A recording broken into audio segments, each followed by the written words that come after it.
But this time mga kababayan, nagiging madalas na yung pagsasalita ng ating Pangulong Bongbong Marcos tungkol po dito sa economic tsansa na isinusulong po ng kanyang administrasyon. In which case, kinukontra po any tsansa move ng kampo ni Digong.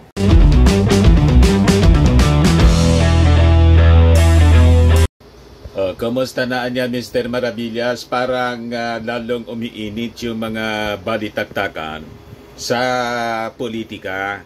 Normal po mga kababayan kasi papalapit na yung midterm elections. Di saan na niya tayo Mr. Maravillas niyan na proposisyon? Sino yung isusupport natin?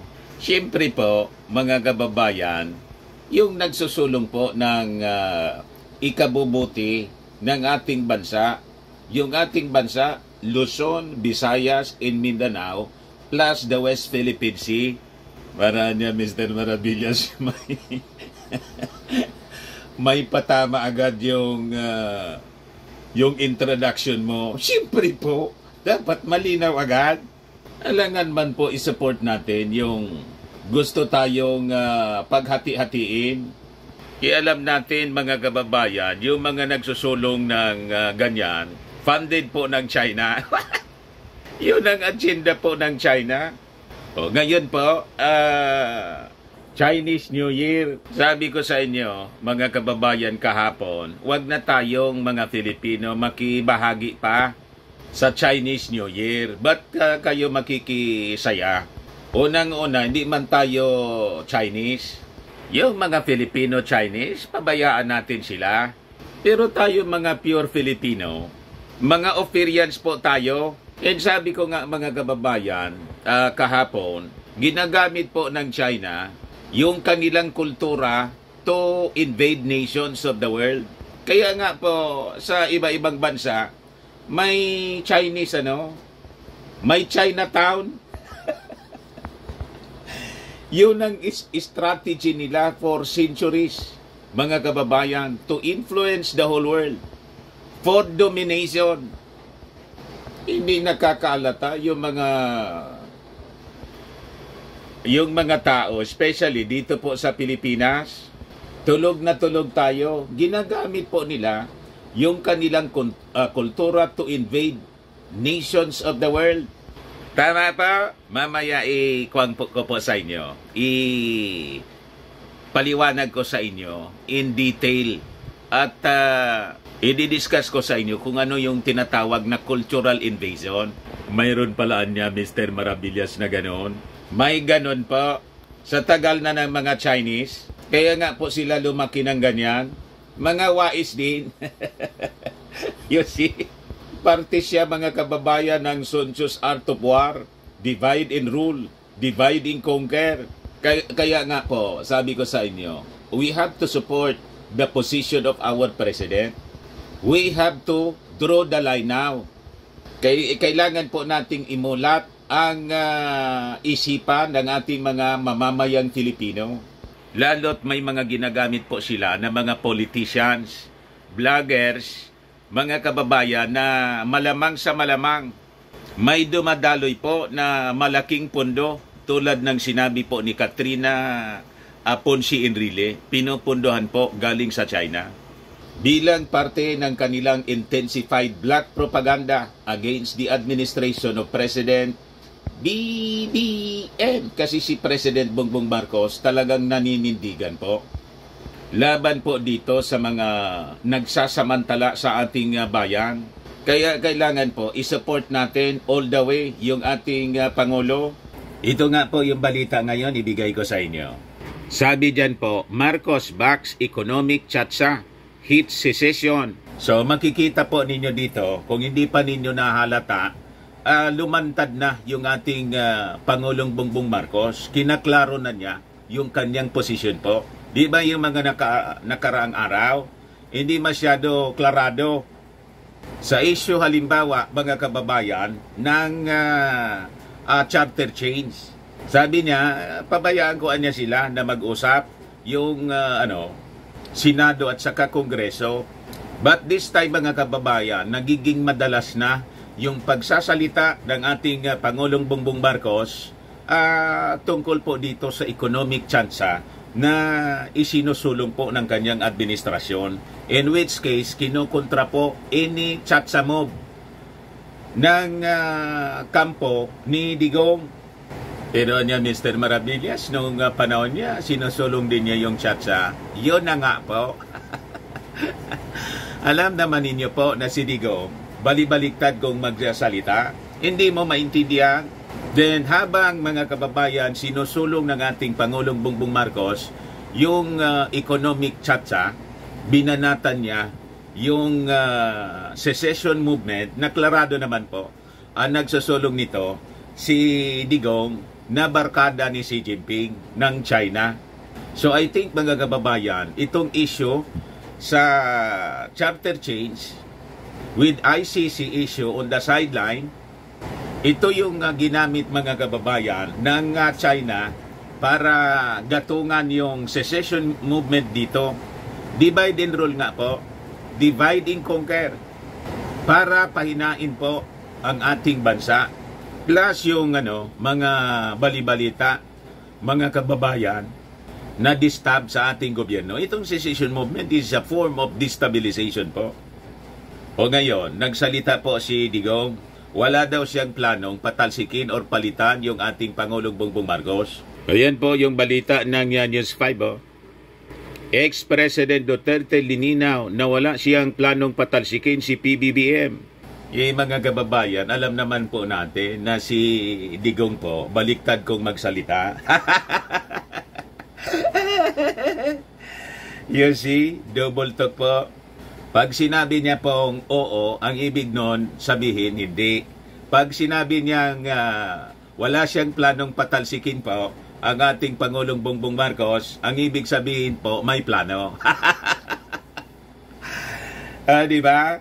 Nang iakusa niya, mga kababayan, na bangag, adik yung ating Pangulong Bongbong Marcos, i-interpret din natin ang baliktad. Kasi baliktad nga siya magsalita. Ibig sabihin nun, wala siyang base. Kaya po, si Bato, kahit si Bato po, nagsabi, wala man na niyang lista. Wala niya kung alam na nasa watch list si, dilaglag po yung kanyang amo. But anyway, before natin, idiretso, ibigay sa inyo yung full story ng mga balitang yan. Napakarami po na mga related stories dito sa ating major topics na pag-uusapan. Click subscribe mo na dito sa ating YouTube channel and hit the notification bell para lagi po kayong updated sa mga kaganapan dito sa ating bansa. Like and share na rin po ninyo ng ating video. At huwag na rin po ninyo na skip yung ating mga commercial ads para tuloy-tuloy lang ang pag-unlad ng bagong Pilipinas. Lalo pa lang po mga kababayan sa mga Marcos loyalists na hindi pa nakakapag-subscribe sa atin. Kailangan nating magtulong-tulong kasi desidido po sila, yung mga anti-Marcos forces, na pabagsakin yung ating administrasyon. Huwag tayong papayag po mga kababayan.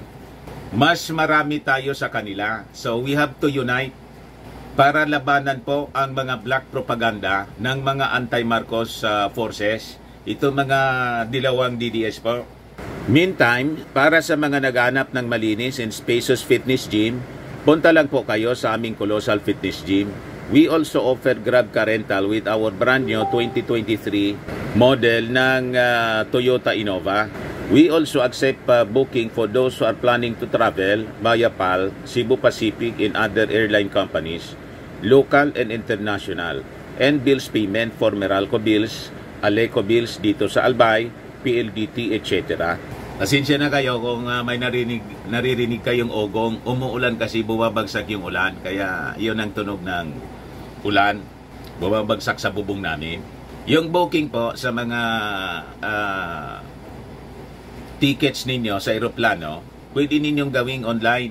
Pati po sa sa hotel, nagbo-book online po kami.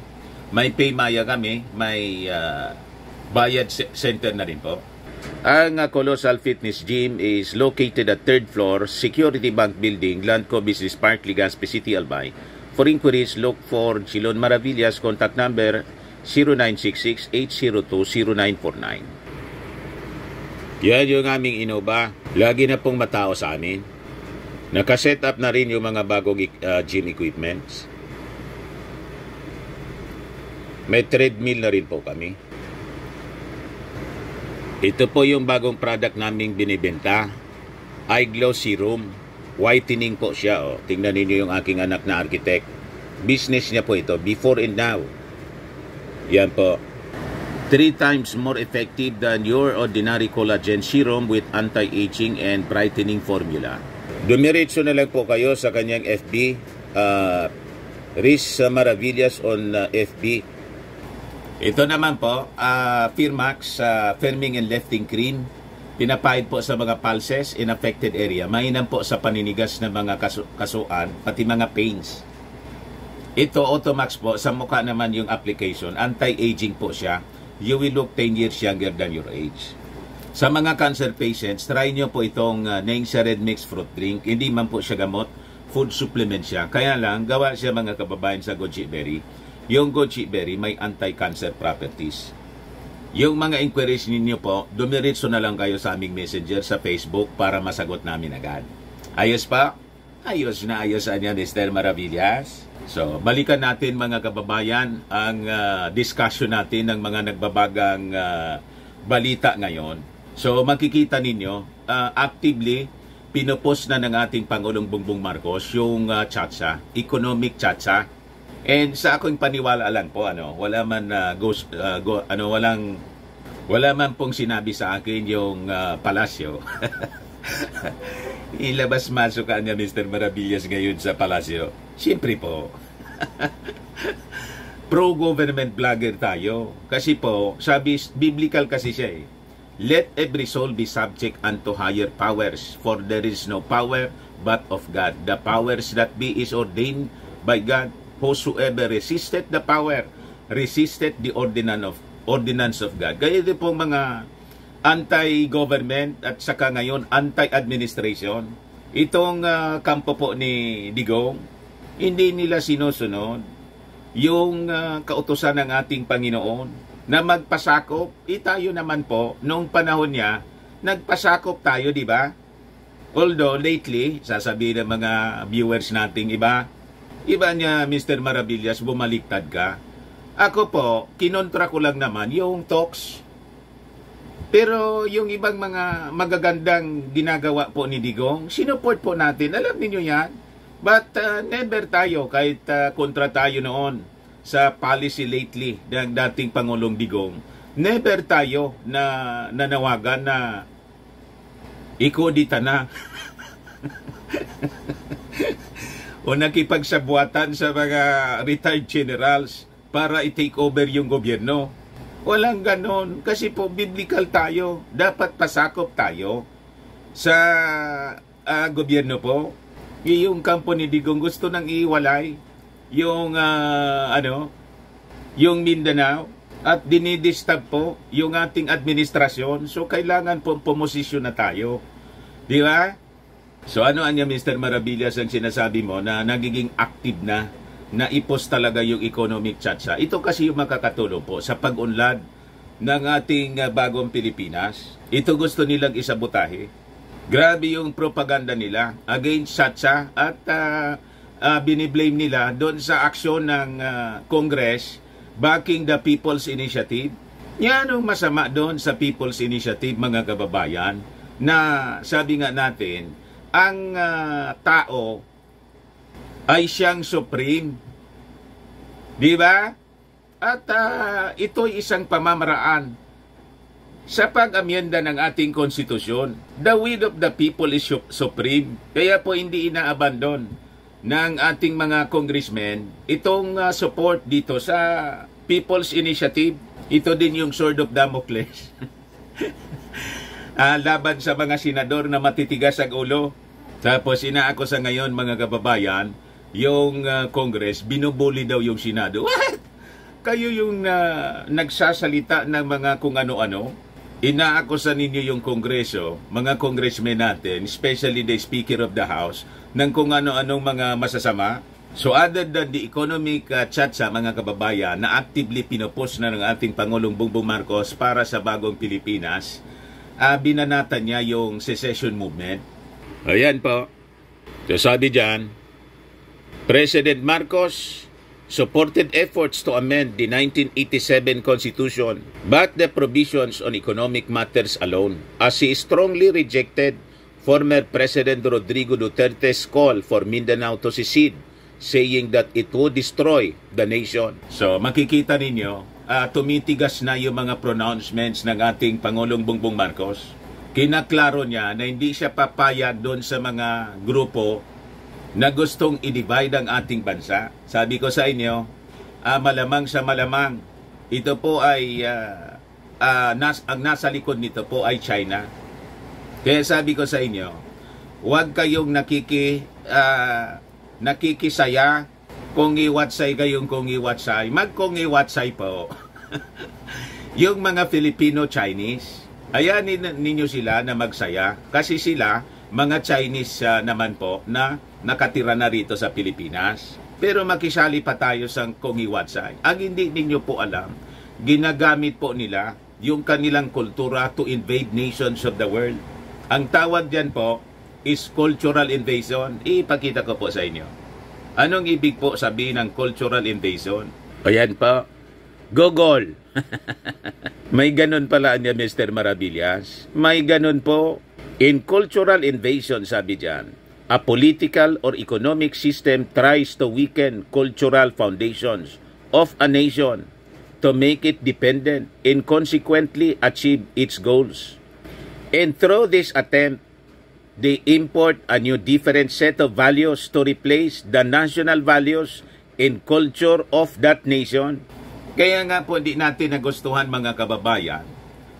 Renebuke natin yung gawain po ni Inday Sara. Nag-message siya po. Wala man problema na mag-message siya po sa China kung gusto niyang mag-message kasi kalapit bahay naman natin po. Pero kung pati yung iyong pananalita ay Chinese na. O di ba? Ang ibig sabihin nun, pati yung utak niya na-invade na po ng mga Chinese. Peligroso po yon, mga kababayan pa ganon. So, makikita ninyo, nagiging sympathetic sila sa agenda ng China. Hindi naman po anya Mr. Maravillas nakakagulat kasi may Chinese blood si Digong. Yung lolo niya daw Chinese eh. Yun nga po yung masama doon.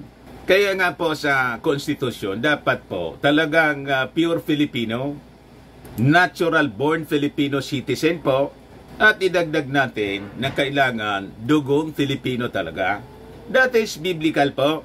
Sa pagpili ng leader, kailangan galing sa iyong tribe. Sabi sa Bible mismo. Yan po nasusulat po sa Deuteronomy 17 verse 15. O sabi diyan, thou shalt in any wise set him king over thee, whom the Lord thy God shall choose, one from among thy brethren shalt thou set king over thee. Thou mayest not set a stranger over thee, which is not thy brother. Malinaw po, kung pipili po tayo daw ng king, sa atin po, wala man tayong king, kundi presidente. Dapat galing sa ating, lahi, isinday po, half Filipino-Chinese, half German. Asa pa kayo? Tama po? Kaya walang sisihan po pagdating ng oras. Kung hindi po yon magiging loyal sa cause ng mga Filipino. Kasi sa dugo na nananalaytay sa kanya, hindi man po pure Filipino. Si Digong, ang lolo na Chinese. Nangasawa mga kababayan, German. Nakita ninyo? Mga kababayan, mga mistisa po, mistiso yung mga anak niya. At ang hugot mga kababayan, ang inclination nandun papunta sa dugo ng kanyang tatay. Pati mag-behave po eh. You see? Huwag na kayong makisali sa kung iwatsay. Kasi si presidency mismo, ginagamit po siya. Pinapaikot po tayo rito nila para maging sympathetic using culture. Ito po yung na-research natin. Pinag-usapan na natin ito kahapon. China, US Focus, Society and Culture, written by Ami Xiao, April 6, 2018, Examining China's Soft Power and Cultural Influence. Yung kultura nila, ginagamit nila to wage power all throughout the world. You see, ang tawag nila doon, soft power, hindi military power yung ginagamit, kundi yung kultura. Ngayon po, sabi dito, President Xi at the 19th Communist Party of China National Congress in 2017, he placed special emphasis on expanding China's cultural power in the pursuit of quality development. We will improve our capacity for engaging in international communication so as to tell China's stories well, present a true multidimensional and panoramic view of China, and enhance our country's cultural soft power, he said. Global cultural influence is so important for China's future that in fact, according to the People's Daily, Xi noted that the economic policy should be improved for the progress of the other sector, adding that new business forms in this field should be developed. Yun ang ginamit po nila, mga kababayan dito sa atin. Tingnan ninyo sa Manila, in all other cities of the world, pati dito sa mga lungsod ng Pilipinas, lahat na nakikongiwatsoy. At may Chinatown. O di ba? Ganon kaway sila. That is part of Sun Tzu's Art of War, mga kababayan. Kaya ang dami pong mga leaders natin dito sa Pilipinas, sympathetic sa China, kahit kinakamkam na yung West Philippine Sea. Kita ninyo, si Martin Andanar nandun na po sa Beijing, nagtatrabaho sa mismong television po na pag-ari ng China. You see? At sabi ni Katrina Ponce Enrile, sila niya yung nasa likod ni na Marlica at saka Mr. Sazot. At yung punduan niya, the money na nagdumadaloy, galingan niya sa China. Pagkatapos, tingnan ninyo. Kaya nanindigan yung ating Pangulong Bongbong Marcos. Post-Chacha for economic purposes. Para may magamit tayo po, pag umasenso yung ating bagong Pilipinas, lalakas yung ating security, yung military, to protect our territory. Kaya wini-weekend po ng mga allies ng China, yung ating bansa, may secession na po. Kaya nagalit yung ating Pangulong Bongbong Marcos. Talagang tinawag niyang this is anya preposterous. Ibig sabihin, stupid act, laughable, polpol. And it is doomed to fail. Matigas po yung matigas yung naging pahayag ng ating Pangulong Bongbong Marcos. Ito yung sabi niya doon sa Makati, Philconsa, yung Constitution Day. Allow me to make it clear this administration's position in introducing reforms for the Constitution extends to economic matters only. For those is strategically aimed at boosting our economy, nothing more. Kailangan po talaga na yung economy natin ay palakasin natin. Kaya kinukontra nila ito. Pag lumakas yung economy natin, mapapalakas natin yung ating defense, yung ating military. So, madali na nating mabayaran yung inu-order nating mga submarines, mga BrahMos missiles galing sa India at HIMARS galing sa Amerika para maiposisyon natin dito sa ating mga territory to protect our interest sa West Philippine Sea na may nakatambak, mga kababayan, nakadepositong milyon-milyong gas deposits na kailangan ng ating bansa. Gusto na nga pong pasimulan ni dating Senior Associate Justice sa Carpio. Kailangan niyang simulan na natin. Gayahin na niya natin yung ginawa ng Malaysia. Nagpadala sila ng Navy guarding those yung magsa-survey. Iko nagawaan niya ng Malaysia. Bakit hindi natin magawa? Yun ang sabi po ni Antonio Carpio. Kaya ang strategy na ginagawa ng China, ini-intensify nila yung destabilization, political destabilization. Mga kababayan, at alam na ninyo kung sino yung nasa likod ng political distab dito. You see? Kaya sabi ko sa inyo mga Marcos loyalist, unite. Huwag na kayong gaganon-ganon. At kailangang pipili tayo ng matinong leader sa 2025 midterm elections sa mga senador at mga local officials. Kailangan hindi sympathetic po. Should be, mga kababayan, doon sa agenda ng ating Pangulong Bongbong Marcos, including the economic agenda, sa pag-aamyenda ng ating konstitusyon, and totally reject dapat leaders that are pushing for the secession ng Mindanao. Kaya inuulit-ulit ko po ito, mga kababayan, para mag-sink in sa ating mga peace-loving Filipinos. Sabi niya, in his speech, the President firmly rejected his predecessor's call for Mindanao to secede, saying that leaders of the Bangsamoro Autonomous Region in Muslim Mindanao, mostly former Muslim separatist rebels themselves, have repudiated this preposterous proposal. Ang ibig sabihin po ng preposterous, stupid proposal. Kung stupid yung proposal, di stupido, mga kababayan, yun nag-propose, yun ang ibig sabihin nun. Dito sa amin, ang tawag niyan, patal. Pulpol. Kaya nga po may pulpolitiko. May naoso, mga kababayan, na pulpolitiko. Preposterous, tingnan ninyo sa I-google ninyo ang ibig sabihin. Stupid. Ridiculous. You see?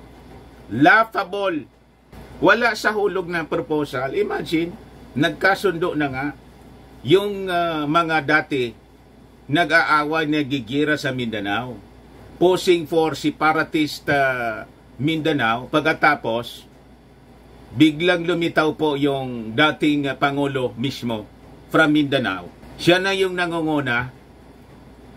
Saan kapulutin yan? Para Para po i-dismember yung ating bansa, which is against the Constitution.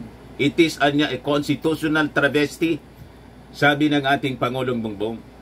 Kaya sabi niya, the new call for a separate Mindanao niya is doomed to fail, for it is anchored on a false premise, not to mention a sheer constitutional travesty. False premise? Mahilig dyan ang China sa false premise? Pati fake news? Diba? Lahat baliktad yung sinasabi ng China. Yung mga claims dito sa West Philippine Sea. Ganon din po si Digong, mga kababayan. Imagine, sabihin po ni Digong na ito niya, sinusolo namin peacefully. Kasi di ba niya, may sistema niyan, may method sa United Nations. Pwede natin niya ipa-approve sa United Nations. What? Papansinin ka ba ng United Nations niyan na yung United Nations, yung UNCLOS decision nga, ayaw mong in-award na nila yung territory, yung sa Ayungin Shoal, mga kababayan. Nagdesisyon yung UNCLOS, ayaw i-recognize ni Digong. Pagkatapos, sasabihin mo, itong gusto mong mangyaring isiside yung Mindanao, hihingi ka ng tulong sa United Nations, sabihin ka ng United Nations, ba't ko papansinin kayo sa ganyang gusto ninyong proposal? Kami nga nagdesisyon na, di ba? Na inyo na yung parte dito ng West Philippine Sea, ayaw mong i-recognize during yung administration. Pagkatapos wala ka na sa posisyon, gusto mong yung integral part mismo ng Pilipinas, gusto mong ihiwalay. O di ba kontra-kontra po, mga kababayan? Tapos ayaw mong magpasakop sa ICC. Gusto mong lumaban sa mga authorities na magsiserve ng warrant of arrest. Tama niya, Mr. Maravillas, yung sabi ni Dilima. Talagang pang sariling interest lang. Di ba? Self-preservation po. Yung sabi ng ating Pangulo, we strongly appealed to all concerned to stop this call as it was a grave violation of our Constitution. This is not the new Philippines that we are forming. It is in fact destroying our nation. Madaling sabi, ang sinasabi ni President Bongbong Marcos sa kanyang matalim na mga pananalita ngayon. Yung dating Pangulong Digong, hindi man niya i-mention po, ay siya nang nangunguna to destroy our country. In which case, hindi niya papayagan mga kababayan. Pero Mr. Maravillas, sabi ni dating National Security Advisor Professor Clarita Carlos, burst niya of driven by emotion. Yun na nga po, mga kababayan, kaya po pipili tayo ng leader na hindi mahilig mag-tantrums. Di ba? You just imagine kung mapili nating leader immature at mahilig mag-tantrums. Ito, nagkakagulo, mga kababayan. Ito si Clarita Carlos na interview po ng UNTV, News and Rescue. Sabi niya, call for Mindanao independence driven by emotion, not serious. You see? Pakinggan na nga natin yung audio ng balitang ito ng UNTV. Political scientist and former National Security Advisor Professor Clarita Carlos revealed February 9 that the call for Mindanao secession by former President Rodrigo Duterte is not entirely unprecedented. Carlos explained that Duterte had previously advocated for federalism during his tenure as chief executive. The former president's recent call for Mindanao to secede from the Republic of the Philippines is allegedly driven by emotion. So sinabi kong bugso ng damdamin niya kasi alam naman na merong hidwaan nangyayari ngayon sa pagitan ng kanilang mga puwersa. So I'm sure, pero sabi ko nga hindi na bago ito kasi nung mayor pa lang siya ay ayaw na talagang sinasakal siya ng central government na based here in Manila. Former presidential spokesperson Attorney Harry Roque's statement supports Carlos' presumption that former PRRD's call was due to frustration. Alam mo, yung secession naman, frustration lang ni Presidente Duterte na ang gulo-gulo ng mga politiko ngayon sa Luzon. Diba? Talaga naman gulo-gulo. Yung pirma, na binibili ang pirma, yung pagnilinlang. On the other hand, former presidential spokesman and constitutional law professor Edwin Lacerda holds a different perspective. He believes that former President Duterte may not have been entirely serious in his pronouncement regarding Mindanao secession. I think it's not serious. I think it's a very off-the-cuff remark of President Duterte who is prone to issuing such statements naman. JP Nunez, Ayan po mga kababayan yung report ng UNTV, interview sa mga former officials, boss by officials of yung napalitan si Clarita Carlos, of dating official ng ating Marcos administration, tapos si Roque, dating official spokesman ni Digong, tapos si Lacerda din po, dating spokesman ni Panot. So, 3 administrations po na mga former officials nagkakasundo sa kanilang pananaw na hindi man po serious si Digong. Ikaw ano yan, Mr. Maravillas? Ano yung pananaw mo? Fentanyl po talaga. Masamang epekto po ng fentanyl. Yung fentanyl pala po galing sa China. Gusto na nga ipagbawal doon sa Amerika kasi ang daming naging addict po sa Amerika dahil sa fentanyl. Nawala sa sarili. So, as I was saying, manindigan po tayo na.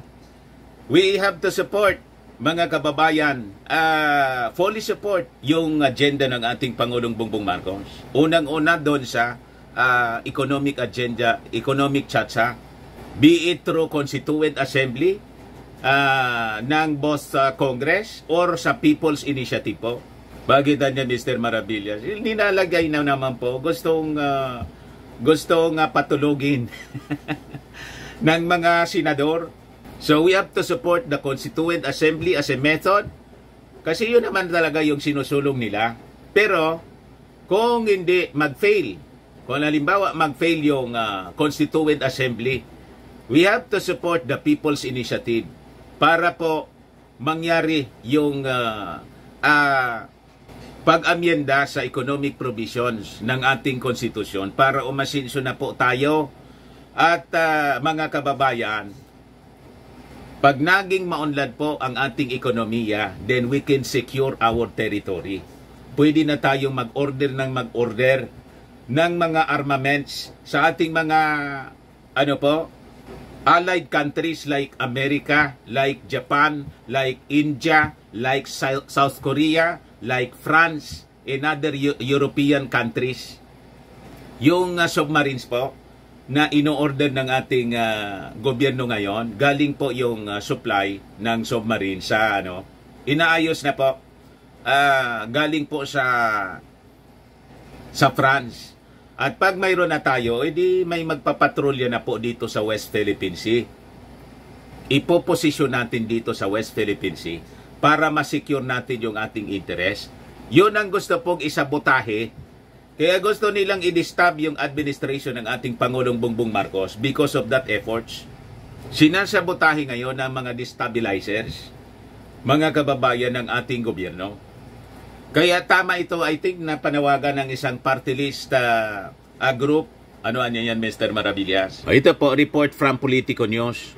Sabi rito, party list Solons to screen which senators to help during polls may declare some of them persona non grata.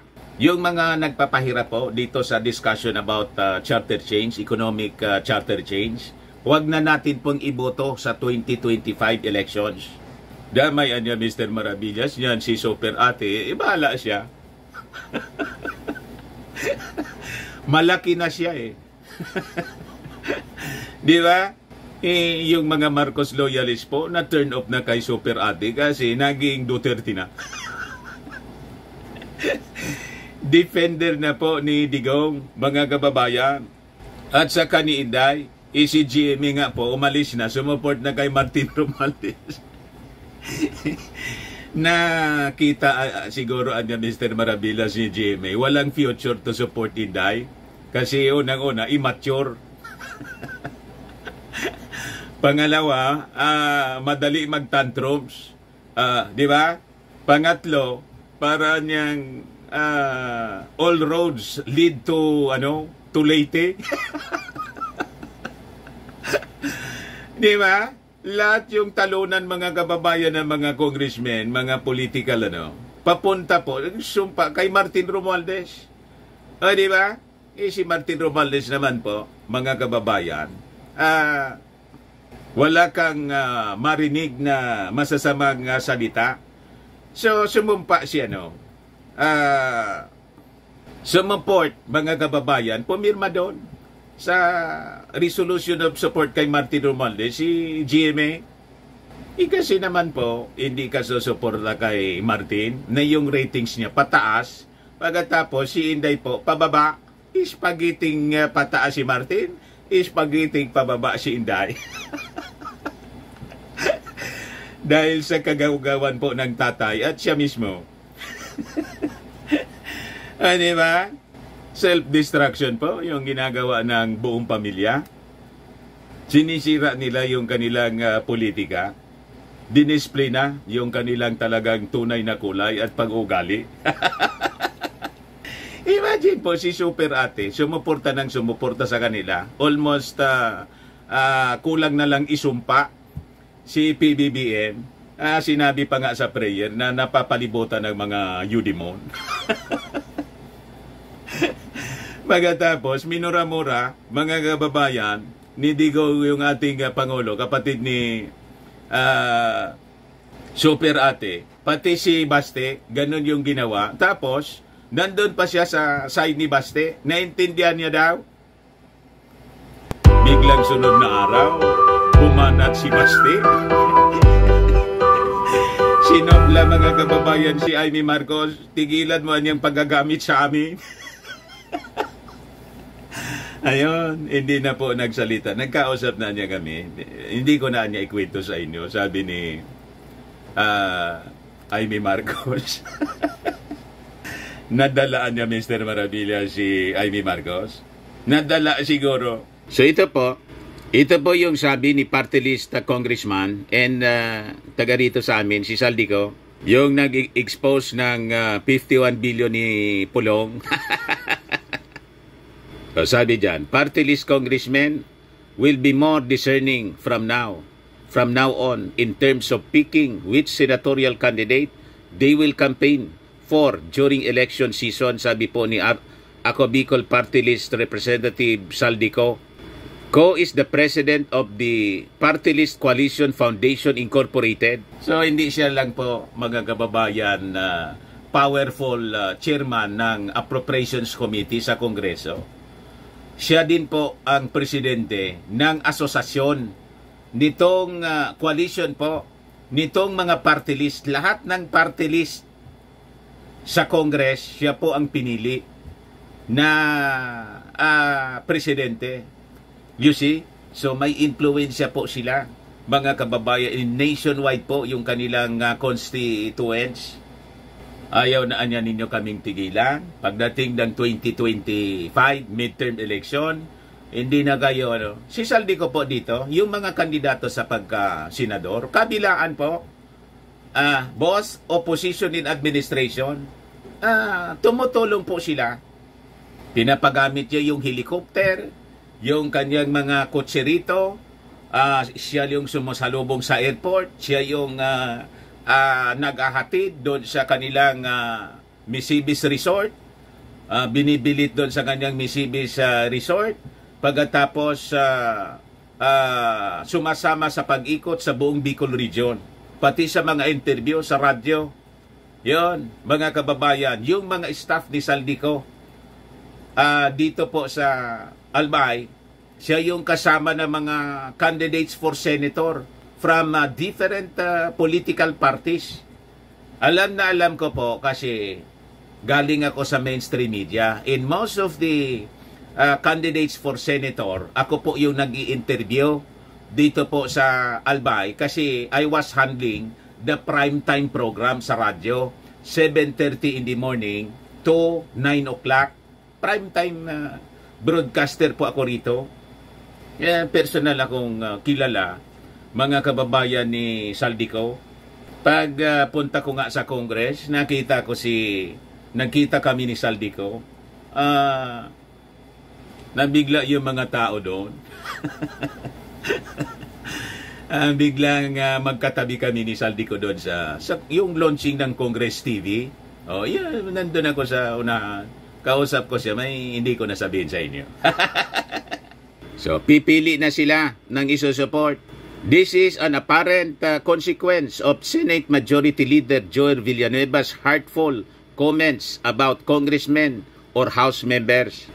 Villanueva has been quoted as saying that House members cannot be compared to senators like him because unlike the former, they receive millions of votes during elections. Nino-lockdown nila, minamaliit nila, mga kababayan, yung ating mga congressmen. Kaya nagalit nga yung si Suarez, yung taga Quezon po. Minamaliit anya ninyo kami, nilo-lockdown ninyo kami, pero pagdating anya ng eleksyon, pumupunta kayo sa amin para humingi ng support galing sa mga distrito. Tama. At kung titingnan ninyo, mas matatalino yung ating mga congressmen. Napakaraming mga matatalinong congressmen kaysa sa mga senador. Kaya insecure po sila kay Martin Romualdez. You see, mas magaling po si Martin Romualdez. Bakit? Nire-respeto siya ng more than 300 congressmen at mabilis ang trabaho nila. Dami silang na ipapasang batas, lahat ng mga isinulong na batas ng ating Pangulong Bongbong Marcos na ipasa ng Congress. Yung Senado, sabi ni Martin Romualdez, ikayuan niya, 24 lang, ang tagal ninyong umaksyon. You see? Kaya talaga, kailangan siguro i-abolish na yung Senado. Kasi nandiyan mga artista po. Pag sikat ka, madali kang manalo. Hindi man yung sa brains. Yung mga matatalino na kumandidatong senador, mga kababayan, qualified, with all the track records and academic qualifications, talo. You see? Kaya ganon yung ating quality ng mga senador. Hindi na tulad nung panahon po. So yun ang banta, mga kababayan, ni Saldico. Alalahanin niya na ang Kongreso may mga congressman pagdating sa district, lagi nilang hinihinga ng tulong at darating ang araw hihingi sila, referring to Villanueva, ng tulong.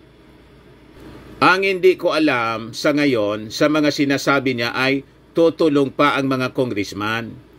And ang plano po namin kung sino ang aming susuportahan at sino rin ang aming i-declare na persona non grata na hindi isusuportahan. Sabi po ni Co-Chairman of House Committee on Appropriations. Tapos kayo na mga congressmen, si Saldico pa naman, multi-billionaire yun. May helicopter po siya.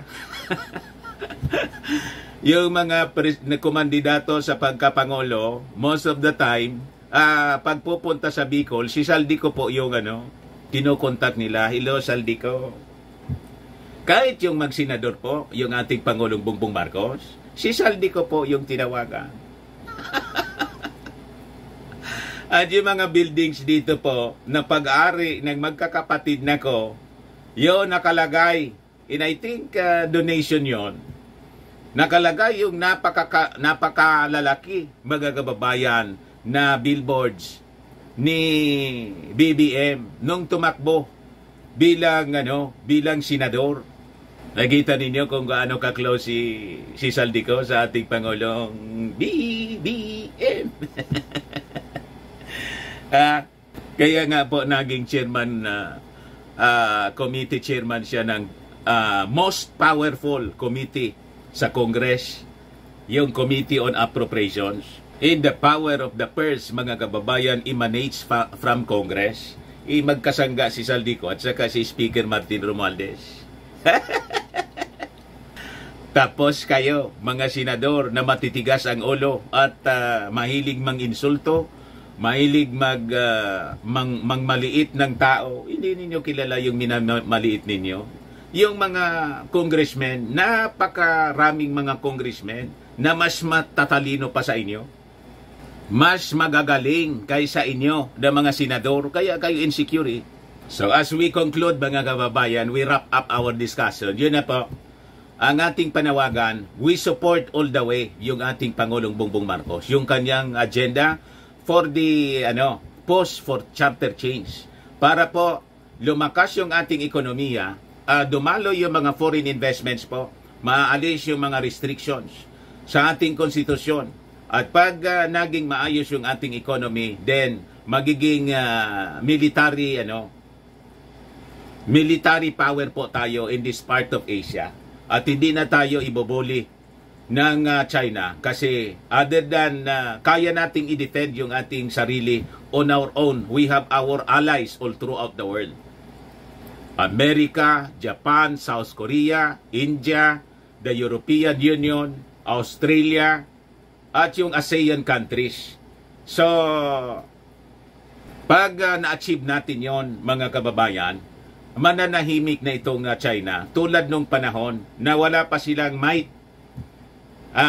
Talo pa natin. Nang panahon ng ating ni Apo Lakay, hindi man tayo po binubuli ng China.